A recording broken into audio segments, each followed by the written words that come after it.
Gentlemen, welcome to Advertising Europe. Me, Andy Johnson. Two guys with me now from Mekanism. We've got Jason Harris and Ian Kovalik. Welcome. Thank you very much indeed for joining us. Tell us about independence. It's the topic you were talking about at Advertising Week Europe this week. All right, we're an independent creative agency based in the U.S., and that's all I have to say about it. We're independent. It's fiercely independent. What are the advantages of remaining independent as opposed to maybe hooking up with a bigger partner? Well, one big advantage is we don't have a boss or a big holding company, so we can do what we want and pick the clients that we want. And if we want, for example, 10% of our work goes to social good, and we care about that, and the money doesn't matter. So it's much more about culture and the work that we do. But if a big offer came in from a big partner, how tempted would you be, Ian? You know, we've dodged the bullet before.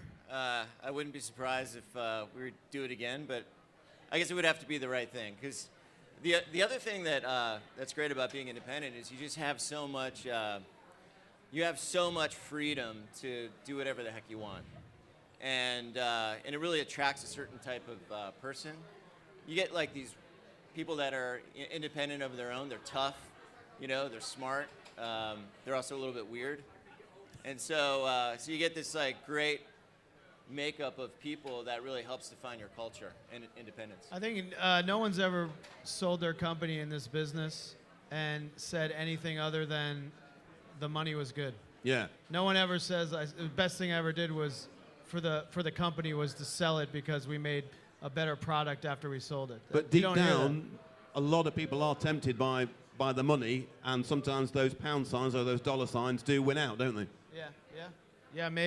Maybe when we get a little grayer, they might win out. Are you looking at me when you said that? I'm trying to hide the grey. I tried not to look at you. I tried to look down. Most people say that. Most people say that. Tell me about the work you're doing, though, because you're working on the American comic relief, aren't you? And you're going to get some time in London to look at that as well. Yeah, so we are the agency working on bringing Red Nose Day to the U.S. Fantastic. And so that is in May. It's in the U.S. It's in May. And we're here for Advertising Week, and then tomorrow we get to experience comic relief, on Red Nose Day here. Well, it's obviously huge over here. I mean, presumably you're hoping you can take it over there and make it even bigger. A great cause, of course. Yeah. It's never going to be. It took you guys 25, 30 years to get where you are here, but hopefully we can, become what you guys are here over time. We like exclusives here. I mean, can you give me any names that you're hoping to get involved in the American version that you're talking to? And if you can't, just whisper them to me. Names, comedians in America. What's your name again? Andy Johnson. We got Andy Johnson. If Scarlett Johansson's watching this, text me, please. We could really use your help. And me afterwards. Yeah. But have you got names? Have you got to that stage yet where you've got people who you know are going to be involved? Yeah. Yeah, we actually had our first photo shoot maybe 2 weeks ago, and we got Danny Trejo. Right. Of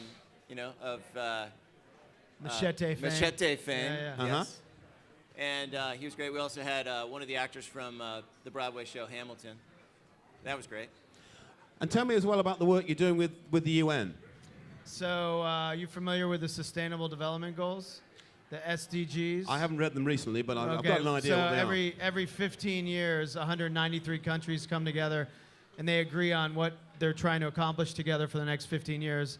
So that it started this year, the reset for the next 15. There's 17 Sustainable Development Goals, and we created a campaign called One for All that's about getting people involved with the Sustainable Development Goals. So we've been working with the UN on that. And that's something you feel obviously very strongly about as an independent, and that is something you, as you say, you give. Is it 10%? Yeah, 10% of our time, profit, resources go to social good causes. What have you made of Advertising Week Europe? What have you seen of it? What are the things you've been impressed by? Over to you, Ian. Well, what impresses you? I mean, there's a lot going.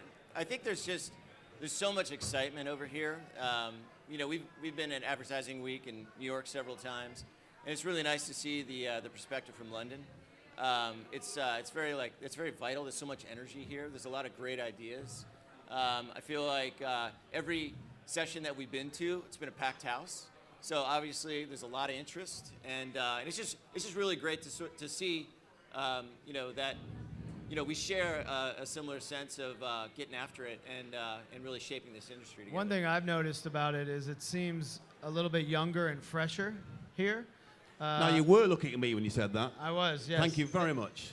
I feel much It better really about does. things now. It feels like there's a lot of young, you just went a little young blonder. energy here, and I'm not sure why. In the U.S., it feels slightly different. Maybe because they've been doing it so long in the U.S. I think you're just getting older. Yeah, maybe. The vibe here seems younger, yeah. And what about the kind of trends in the industry, the way things are going? What excites you about looking forward to the next 6, 12 months in terms of the work that you're doing in the States? A lot of it is, we talk about innovation a lot, and that can mean anything from the types of technology that we're tapping to bring creative ideas to life, but also innovation in terms of how we use media or think of media. Social is basically advertising now, so it's, we have all these amazing tools and all these amazing channels now that didn't exist 10 years ago, obviously.